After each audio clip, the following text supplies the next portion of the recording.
especially, are you a girl version of Bondman and Chronic? This is not the first time I've ever wanted to fuck myself, I'll tell you that much. Every saga has a middle age, ladies and gentlemen, and this is what happens when Jay and Silent Bob get old. I'm Kevin Smith. Jason Mewes.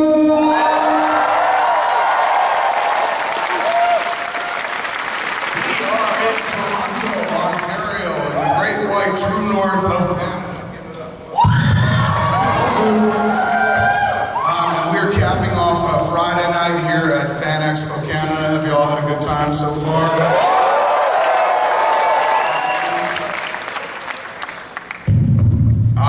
Sorry, the mic. It's you this time, good. Give me yours, because you don't talk. I just got back from another comic. Yet last night I was in Orlando for Celebration 6, the big Star Wars convention. It was kind of cool, but it's so fucking strange to go, like, to get on a plane and leave that behind and come to another gathering of fucking geeks. It's kind of awesome. I was like, wow, amongst my people no matter where I go, whether I'm in Florida or up in Toronto. So thanks for all coming out, man. This is kind of cool being at Fan Expo Canada. I'm sure you guys know this is part of your Canadian heritage. Having a huge Comic-Con right here in town is a big deal because Toronto was the original model for Metropolis. Joe Shuster, one of the co-creators of Superman, was Jerry Siegel and Joe Shuster, was from here, right here in Toronto, and has said, like many times while he was doing interviews back in the day, that he had based Metropolis on the skyline of Toronto. And the first publication of Superman, the newspaper he worked for wasn't the Daily Planet.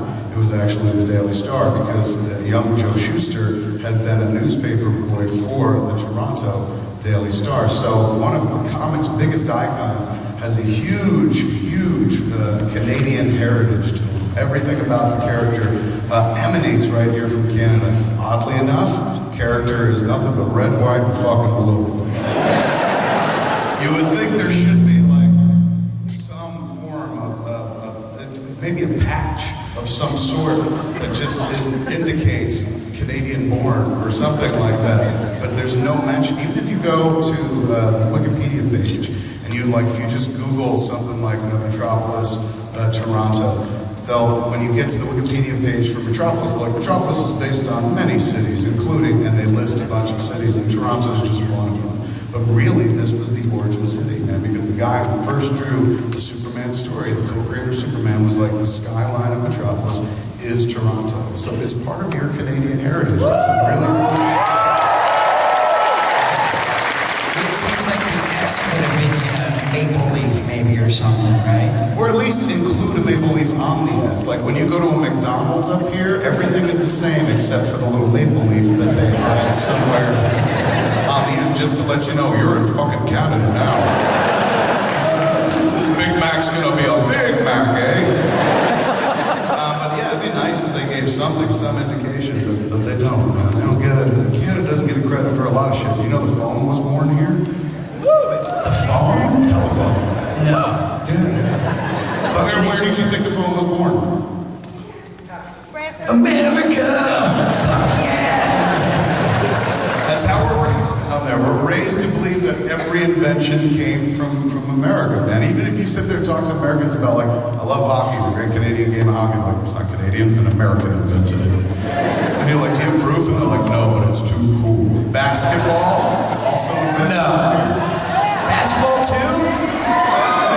Yeah. And you see how, like, sweet they are about it? Not like, yeah, you pricks and you stole it! That's actually what the War of 1812 was about. They're like, give us back basketball! Things just got sexy, man. Yeah. I like it. This is awesome. You can get shot in a room this dark. Now I can jerk you off in a hotel. Only the water, you'll see. That would happen whether the lights were on or off. See, this is I see now. Superman fucking hanging out and shit, coming out of a telephone booth. Fucking drinking some Tim Hortons. With a maple leaf. I think we lost half the audience with telephone booth. They're like, what's that?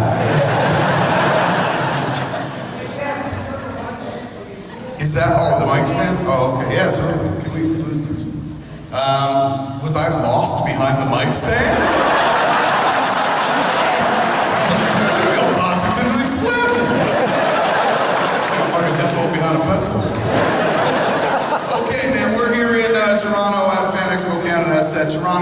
and I don't say this, some people I'm sure go to cities and be like, you're one of my favorite fucking cities. I am well documented on the record. Go to Google, Kevin Smith, Canada, Toronto, and you'll see me sucking Toronto's dick.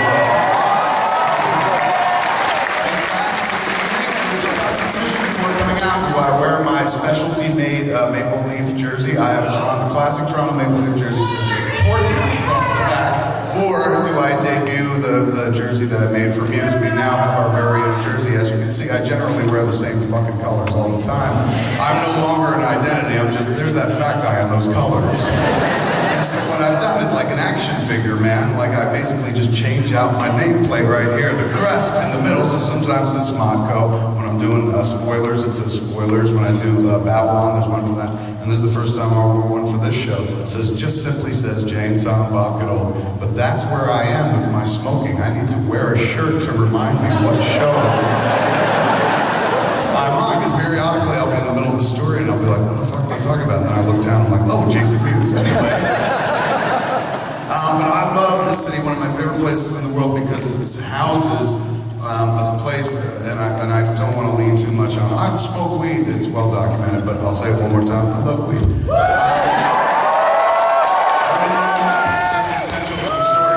One of my favorite places in the world, you know, since we are at Fan Expo Canada, we can use a comic book reference. A Rage Ghul, if you will, Ra's al Ghul, depending on who you ask.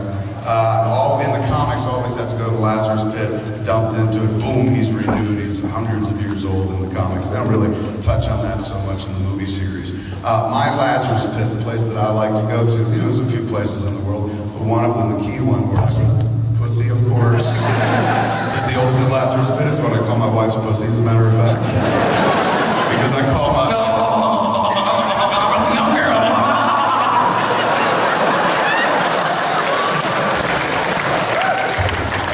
You've ever fucking fucked my wife, because if I came at her with, I'm young,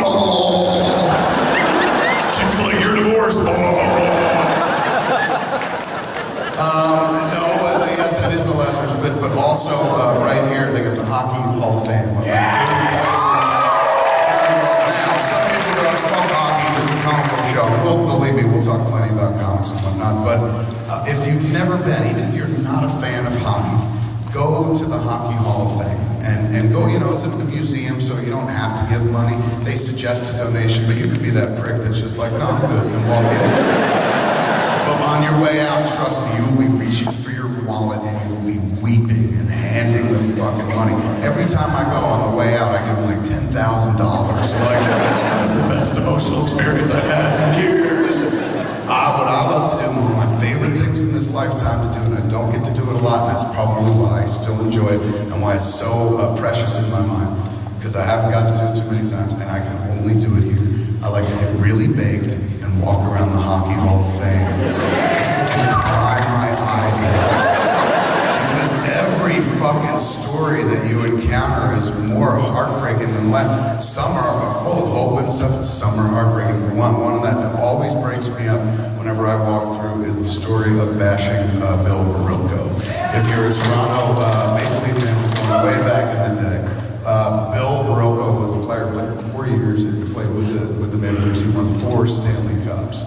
Last one being in 1951, in which he scored the winning goal that won the Stanley Cup. Now, if you like playing hockey, and you ever dream about playing hockey professionally, the ultimate dream, as you fall asleep at night, that last thing you think about as you pass out is, I'd love to win the Stanley Cup. As you get older, your dream progresses to, I want to be the winning goal that wins the Stanley Cup, you know, because I'll get so much pussy then. He was that guy. I don't know if he was like all about pussy, he must have been, but he was that guy who was like, he got to score the winning goal. 1951, they win the Stanley Cup and shit. He goes on a fishing trip with a friend of his in a plane. They go up north or whatever to go fishing. And the plane is never heard from again, just disappears. And this is at a time before they had GPS, this is at a time before they even had proper toilet paper. So 1951 was savage up here. So they lost the plane, they couldn't find it. It was like Amelia Earhart, man, like this, we'll move your mic. They couldn't find evidence of it anywhere. It was kind of lost, they didn't know what happened to Bill. And the Toronto Maple Leafs, that won the Stanley Cup in 1951, they wouldn't win it again for 11 years. The next time they won it was in 1962, the very same year that they finally found the body of Bill Barilko. Isn't that fucked up? Like, doesn't that? I sit there and I read that story and I'm just like, that's so beautiful and sad and weird and spooky and, oh, it's a house of horrors. You walk around that Hall of Fame, man. It's all about kids who love playing hockey so much and eventually they can't do it anymore and some of them fucking die. Tim Horton, man. Tim Horton played for Toronto. He was playing for Buffalo when one night he was driving home from a game, boom, he puts his car into a cement embankment and fucking dies. Meanwhile, you think of Tim Horton, you think of coffee and donuts and shit. Is that the same guy, the same dude? Was he like? No, dude, the one who invented the donuts, he was Tim Horton, the astronaut. Yes, dude, it was the same dude. It was the same dude. They named it after him afterwards because... No, it was his business. He was something of an entrepreneur. Because when you were playing hockey professionally back in the day, you didn't have like lucrative contracts and stuff. So during the off season, when he wasn't playing games, he would literally go like work in the mines for the same guy that owned the team and stuff. But then he was like, maybe I'll try businesses of my own. Tried a car dealership, tried a few things, and then he got onto this donut thing, Tim Hortons, donuts, and coffee and stuff. And so he and another guy built the business together, and then he died, and the other guy bought Tim Hortons' wife out of it for like $1 million. And it grew to become the Tim Hortons, you know, so it is named after him, yeah. I didn't know that you were gonna say like he was driving and shit and he was starting getting tired and he's like, I need coffee in a bit. There goes the name.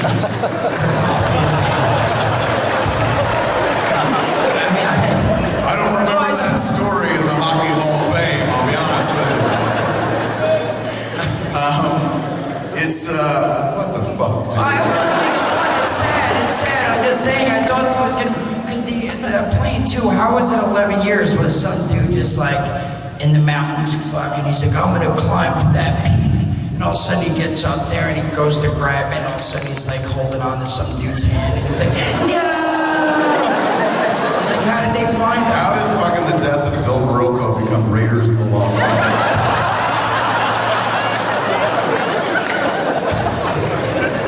I was bringing some adventure. Like it wasn't adventurous enough. The spooky factor, the fact that he died lost in the wilderness. I had to bring a bullwhip into it. Did they really just found him in the forest somewhere? Like some. Well, I mean, when they found their bones and stuff, they found the wreckage of the plane, but it took 11 years later. Some guy was flying over. He's like, I think I found the wreckage of a plane. It turned out to be the body of Bill Barilko. The plane had went down. They chalked it up to the fact that the pilot probably wasn't that experienced, bit of weather conditions, and the plane was a little overloaded. No one knows the pilot's name, do they?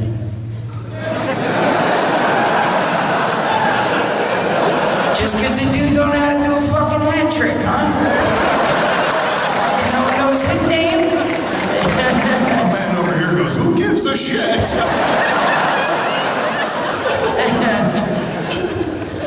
Okay, man. It is a beautiful place. I went with you and it was really cool. Oh, the Hockey Hall of Fame? Yeah. You were there, man. You were there first time I went with him. I'd been there before, and as I got there, like, you know, there's a relief plaque outside of kids coming over the boards to play. And I stop and I'm like, this was sculpted by blah, blah, blah, and I'm telling the story of it.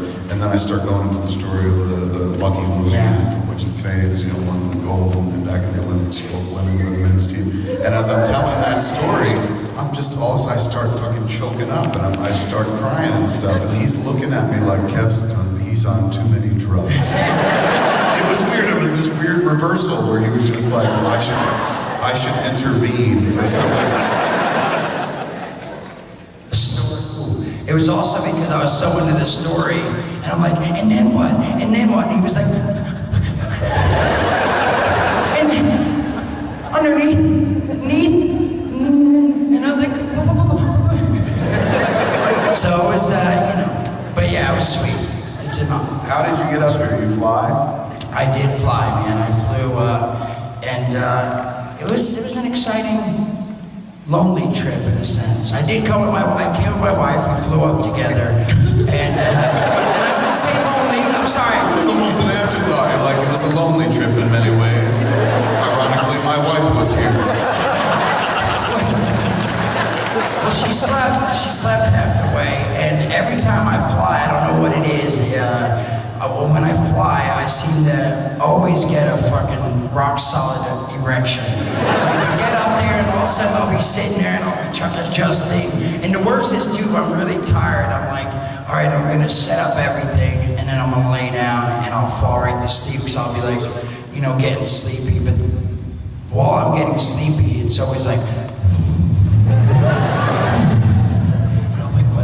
so the little head's going to sleep and the big head's waking up? Oh yeah, and he's like, you ain't sleeping yet, bitch. You take care of me. So my little... Your cop threatened you on a... Oh yeah. Yeah, he fucking... Hello? He starts strangling my nutsacks and shit, so I'm like, oh. But so I try to wake my lady up, because she's like moving around, so I know she's awake somewhat. And I'm like, yo, baby, I was like, come here. And I grab her hand, which is... Wait, on a plane? Yeah. I think, look, we're sitting there, there's blankets, right? I put the blanket, I got to move. Put the blanket up like this, over top my knees and stuff, so it's like a little... So you create a little pup tent, and you're like, why don't you come in? Ideally, it would be nice if that would be a little risky. Like, I don't think even if the stewardess came over, it's like, would you like a whoa? You know, they're giving out hot towels and shit. I'm like, hold on a sec. Here. And I wipe her mouth and shit with the hot towel. I don't know if they think that. So I just, I went for at least the jerk and shit. I'm thinking, all right, underneath she can be like, pretending she's sleeping, but under doing this. And they want to be able to tell even if they came over. But I grab her hand, I go for it, I was like, come on, let's do this. And she fucking pulls away, and she's like, no, I'm being, I'm not gonna do that anyway, they're gonna see me. I'm like, they won't see us. And she's like, no, I'm not doing it. I'm like, listen, well, they're not gonna fuck it, then I'm gonna fuck myself. So the relationship here is your dick threatens you, and you threaten your wife. And she don't care at all, where I do care. I'm like, I'm sorry, man. I'm gonna do it. Don't fucking strangle my nuts. And I like give him a little tweak and shit, but she just was like, I don't give a fuck. And oh, you're kidding? She wasn't threatened by that somehow? Not at all. So she just... You don't fuck me, I'm gonna fuck myself. Okay, go ahead. So I'm like, fuck it. So I'm thinking, all right, do I try to spank here?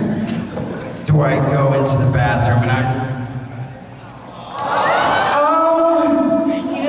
so I'm gonna sing every time. So then I go to do a couple strokes, and then I just feel weird about it, because I'm like, all right, my legs are up, and I gotta, if they walk by and I make eye contact with the male stewardess, or, I'm like, it's a little weird. And then there's always the dude. Then there's always... you're not even, they don't call them stewardesses, let alone male stewardesses. We now go with flight attendant. All right, male flight attendant. Oh yeah, there's that. Thank you. So there's the male flight attendant. Give it up for the sound guy, man.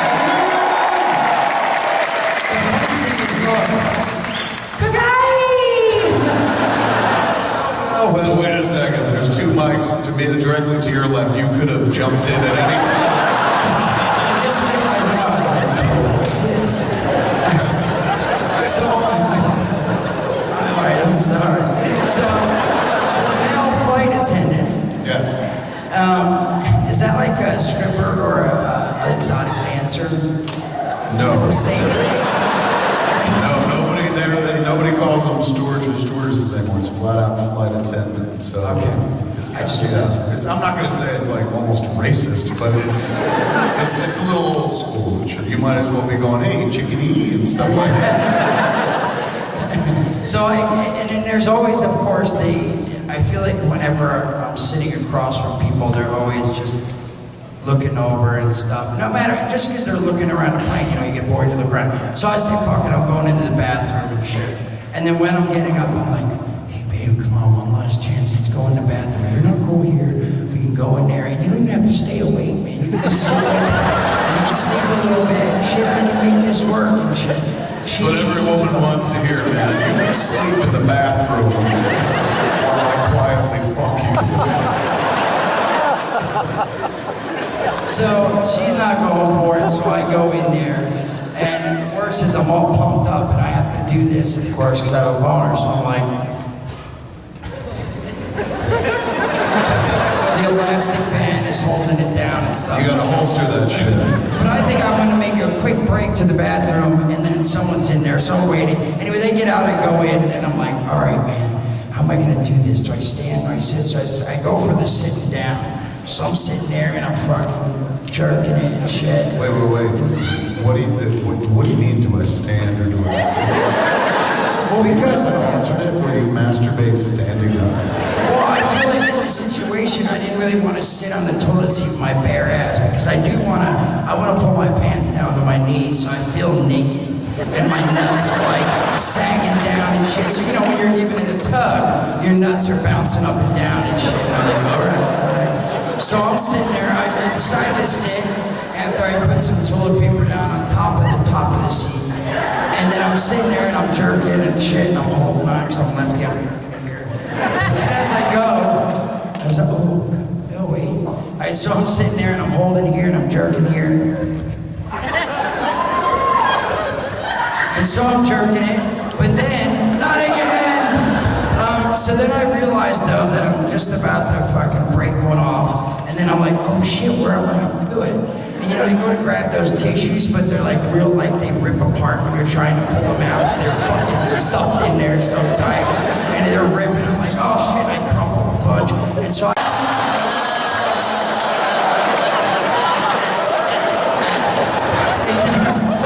What airline? American Airlines. Fair enough, keep it there. And so there too, you know, in their sink, it's like their plunger thing stays closed. So there's always like just a little bit of water. You know what I mean? And it says right there, a big sign, push down to make water. But, you know, they say it a little more articulated than I do. But I don't think it's a say it at all. I think it's a sign. There you have it. They sign it out to you a little more. Let's see which one works. And so it sits there and it's like fucking floating and it's stuck on the side. It's pretty gross, I gotta say. I know. What are you gonna do? So I pressed it and the water starts to... Do not jerk off in a public sink. Again, it was my bad. I didn't prepare beforehand because I wasn't even sure and I wanted to make it fast. Because I'm like, all right, if I get this done, then I can go back and I can sleep. Because I just want to sleep when I'm on a plane. If it's, you know, half hour, 8 hours, I just want to sleep because I don't like flying. So I was like, all right, I get done, I can go back and I can sleep. So I go to press the thing now, and first off, the water starts going down, but then like the fucking spooey just fucking sticking around the rim. So I was fucking around with the mics for a while. Are you still talking about your cum? Yes, I'll drop that. So I get done, I get rid of it, I wash it out and shit. It took a little time, but then I get back to my seat and I feel like I'm okay. So I lay up and I try to get situated. I fucking set my iPad up and some fucking Sherlock on and shit. I think I'm gonna fucking start falling asleep and all of a sudden it's like, and again, I'm like, what the fuck? So then I'm like, all right, maybe my lady will go for it now. I go to grab her and now she's just like, and fucking turns away. So I'm like, fuck it, I'm gonna do it again. This should be awesome. I'm gonna fucking jerk it again.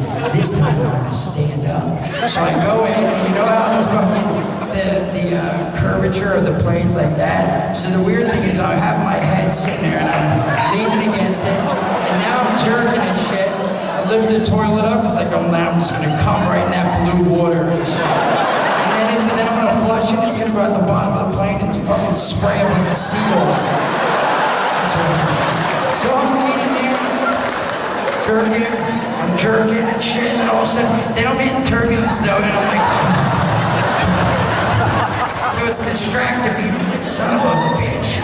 So then I put my leg up on the toilet and shit, and I'm like, oh, I just try to wrap it, and I'm like, skeet. And then it's all in the water and shit, and then the blue water turns. Wait, you already jerked off like what, 10 minutes prior?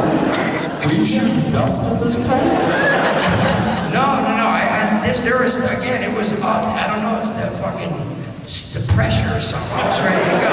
This is twice now. So then I get that move down, and I fucking fill the blue water, and it's a creamy color. I run back to my seat, and I'm like, I'm going to bed. So I go to bed, and I fucking get up again, and this happens a couple more times. I fucking jerk, I'm trying to get my lady to do it, and she wasn't having it. Where did you fly from?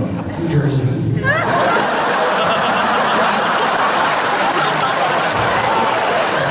Short flight. But is New Jersey like a 1 hour flight? Like hour and 20. There's no fucking taxi in, and all that stuff, so. Yeah, that's. But it was exciting. You were not jerking off to the taxi as well, right? Not this time.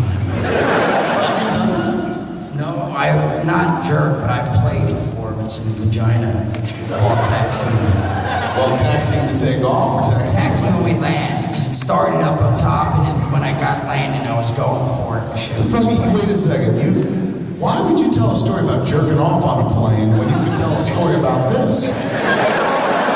Let me hear that. Well, I was saying, so again, boner, horny, and this time it opened up conversation to me, to the lady next to me. This is when I was single, now my lady.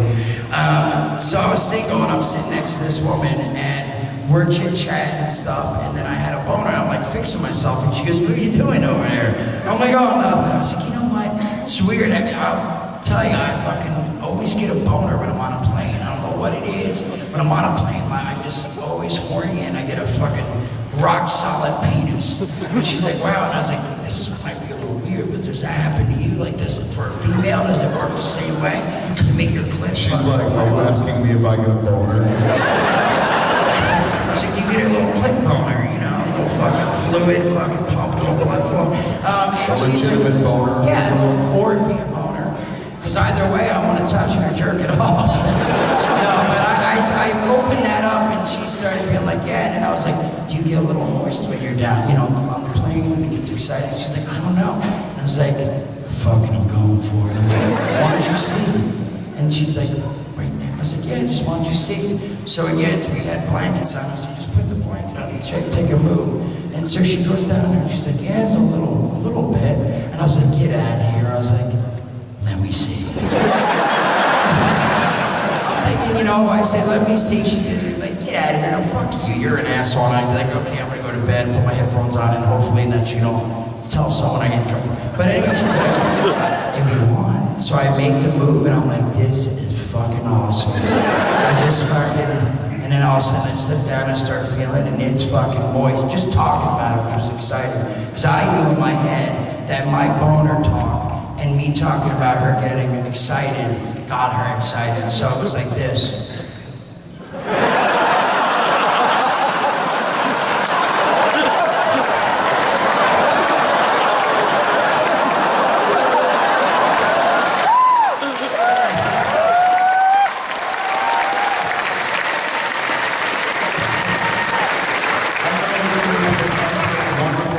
Here at Fan Expo Canada over the next few days, some sitting right up here on this very stage. Please warn them not to drink the fucking water.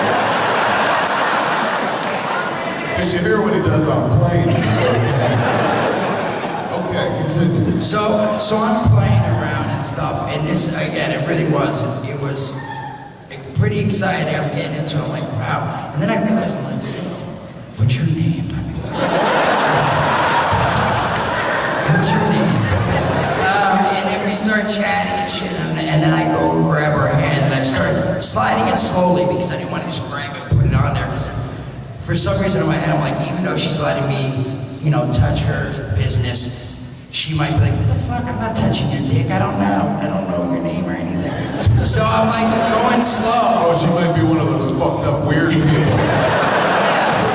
To know your identity before they take their naughty bits out. Well, I'm saying she already let. The weird thing is I'm saying is that she let me touch her bits, but I still was thinking there might still be a line, like, oh, I won't cross the line of me touching her penis. I think in a world where you're just like, man, I got a boner. Do you get wet? Let me see. think we're fine, dude. I think we've established a very liberal relationship with an utter stranger. Well, I was hoping so, but you know, I want to take it. You know, I want to make sure. So Might be a gentleman. Yeah, so I moved their hands slow, and then I made the little tent with my fucking knees again. Excuse me, I lift it up and shit. Then I move her hand. She just moves her hand away from my hand and goes for it, man, and starts fucking whoa, whoa, whoa, whoa, whoa, whoa. She starts jiggling my fucking nuts with the 2 fingers. And I was like, oh shit. So we're fooling around and stuff. Well, you know, she's fucking, because she's moving, she's going this way, right? She's doing a little stroke piece, little stroke, and then going down, and she went for the nuts. But because I had pants on, you know, she had to go a little tight, and then, so it was exciting, and then I almost wanted to move forward and see if she'd go for the fucking brown and shit. Just stick it right on. Why not? I'd be like, you pick, but in this instance, it sounds like, you know, you can be like, how about you stick your finger in my ass? And so we were playing, and then I just started getting really excited, and I'm like, it's like, man, let's go in the bathroom. I was like, you want to make a move and go for the bathroom? She's like, yeah, I want to go for the bathroom. We can maybe do it, and then all of a sudden, it's like, please put your seatbelts on and turn off all electronics. We are about this, we're descending and stuff. So I'm like, oh fuck, there's no way we're gonna be able to get in there. And then you're like, wait a second, that warning didn't say anything about third base. I fucking was like, she locked my hand in the seatbelt. I was like, oh shit. No, so we stopped doing that because of course they come down, they make you put your seat up and everything, and I knew they were gonna be filming. So we start chatting, and now I get her number and stuff, and I was like, whoa, we gotta fucking some unfinished business, you know what I'm saying? So, you know, that was that. So we landed, we walked off, did a little chatting on the runway out to the fucking thing, and then went to get the luggage, and then I had to go, so I think I was being picked up. But I called her later on, and, you know, that's, you know, for another day. No, I'm saying. You want me? I did seal the deal. It was fucking awesome. I know this story, man. I think I've heard this story. I don't know if you heard about the seal. We might have heard the seal the deal part. So yeah, we might have. What's the seal? Well, I'm saying when I got, so I was coming here. I believe I was coming here for something.